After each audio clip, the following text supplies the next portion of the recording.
College के कुछ students Rohan नाम के एक शरीफ से लड़के को बेरहमी से पीट रहे थे। उसे इतनी जोर से मारा जा रहा था कि उसकी हड्डियां तक टूट गई थी और पूरा शरीर खून से लथपथ हो चुका था। लेकिन अजीब बात है कि इतना सब होने के बावजूद भी रोहन मुस्कुरा रहा था। उसके हाव भाव देखकर ऐसा लग ही नहीं रहा था कि उसे इतनी बेरहमी से पीटा गया है। उसे दर्द का कोई एहसास ही नहीं था। सुनने में ये किसी सुपर हीरो मूवी के सीन जैसा लगता है ना? एक ऐसा इंसान जिसे कोई दर्द फील ही नहीं होता।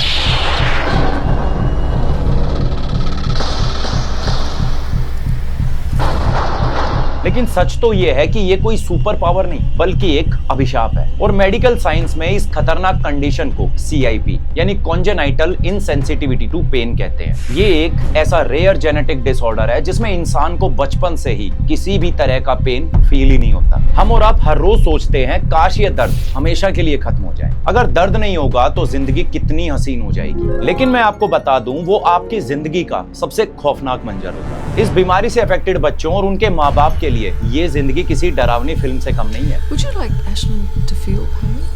I always tell people, I'd give my right arm for her to feel pain. It's just जिस दर्द से हम इतनी नफरत करते हैं, जिसे हम अपनी जिंदगी का सबसे बड़ा दुश्मन समझते हैं, असल में वही दर्द हमारी बॉडी का सबसे अच्छा दोस्त है। ये हमारे शरीर का एक सबसे एडवांस्ड इनविजिबल बॉडीगार्ड होता है। आज हम इसी बॉडीगार्ड के बारे में बात करेंगे। नेचर का दिया हुआ सबसे बड़ा तोहफा दर्द अगर आपकी जिंदगी से गायब हो जाए तो क्या होगा?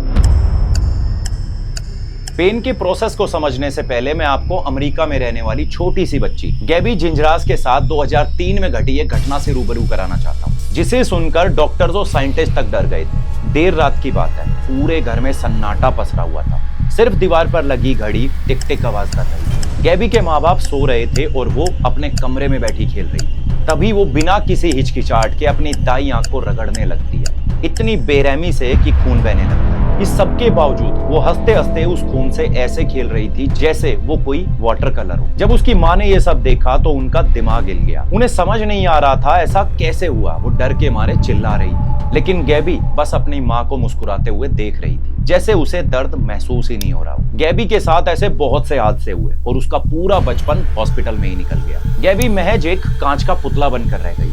माना जाता है कि CIP से पीड़ित लोगों की एवरेज उम्र 25 से 30 साल होती है, क्योंकि वो जाने अनजाने में खुद ही अपनी जान ले लेते हैं। और ये सिर्फ गैबी की कहानी नहीं है, दुनिया भर में हजारों लोग इसी बीमारी के साथ पैदा होते हैं। इन बच्चों के पेरेंट्स को हर वक्त उन पर नजर रखनी पड़ती है, क्योंकि उन्हें 1 घंटे के लिए भी अकेला छोड़ना मतलब मौत को दावत देने जैसा है। उन्हें रेगुलरली चेक करते रहना पड़ता है कि कहीं वो अपनी जीभ या गाल को चबा तो नहीं रहे हैं। और यही वजह है कि कई बार तो डॉक्टर्स को मजबूरन इन बच्चों के सारे दांत तक निकालने पड़ते हैं। अब आती है एक जरूरी बात, अगर नेचर ने हमें इतना परफेक्ट बनाया है तो हमारे अंदर दर्द नाम का ये मैकेनिज्म रखा ही क्यों है? देखिए, पेन असल में एक इंफॉर्मेशन की तरह काम करता है। जैसे सुबह सुबह आप चाय का कप उठा रहे हो, कप थोड़ा ज्यादा गर्म था, जिसे टच करते ही आपका दिमाग झटके से हाथ को पीछे खींच लेता है। और ये जो इंफॉर्मेशन पास हुई है असल में ये ही पेन का प्रोसेस है। चलो इस पेन के प्रोसेस को मैं आपको एक सिंपल एग्जांपल से समझाता हूँ। इमेजिन करिए आपकी सोसाइटी के गेट पर एक खड़ूस सिक्योरिटी गार्ड खड़ा रहता है। वो हर आने जाने वाले को टोकता है और रात को जोर जोर से सीटी भी बजाता है। आपको उससे इतनी इरिटेशन होती है कि एक दिन आप गुस्से में उसे नौकरी से निकाल देते हो। लेकिन ठीक 2 दिन बाद रात के अंधेरे में कुछ चोर आते हैं और आपके घर का ताला तोड़कर सारा कीमती सामान लूट कर ले जाते हैं और आपको इसकी भनक तक नहीं लगी। यहाँ इंजरीज, इन्फेक्शंस और डिजीज वही चोर है और दर्द हमारा वो खड़ूस गार्ड है। जैसे आपको उससे इरिटेशन होती है लेकिन वो गार्ड आपके लिए जरूरी है, बिल्कुल इसी तरह हमारी बॉडी के लिए पेन भी जरूरी है। देखो, हमारी स्किन के ठीक नीचे मिलियंस ऑफ माइक्रोस्कोपिक सेंसर्स होते हैं, जिन्हें साइंस में हम नोसिसेप्टर्स कहते हैं। और यही सेंसर्स बॉडी के डेंजर डिटेक्टर्स होते हैं। जैसे ही आप किसी गर्म चीज को टच करते हो तो ये नोसिसेप्टर्स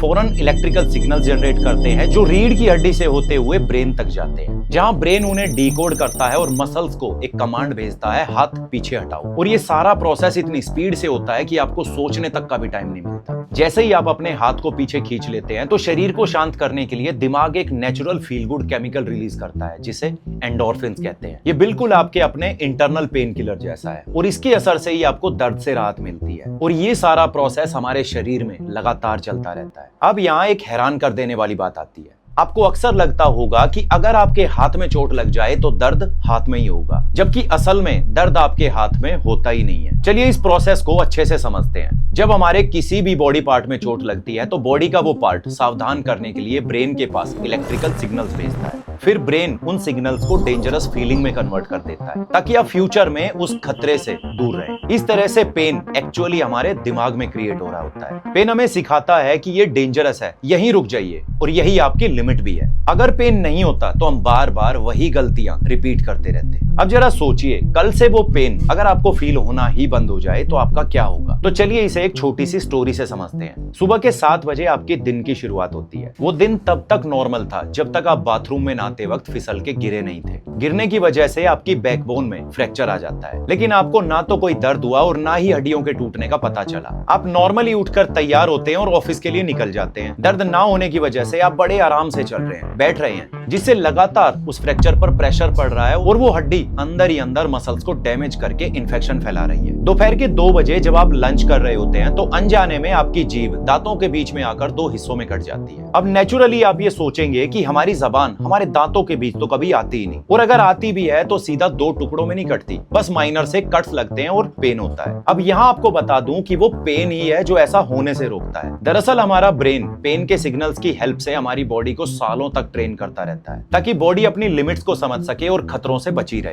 यही ट्रेनिंग खाना खाते वक्त हमारी जीभ को दांतों से अलग रखती है।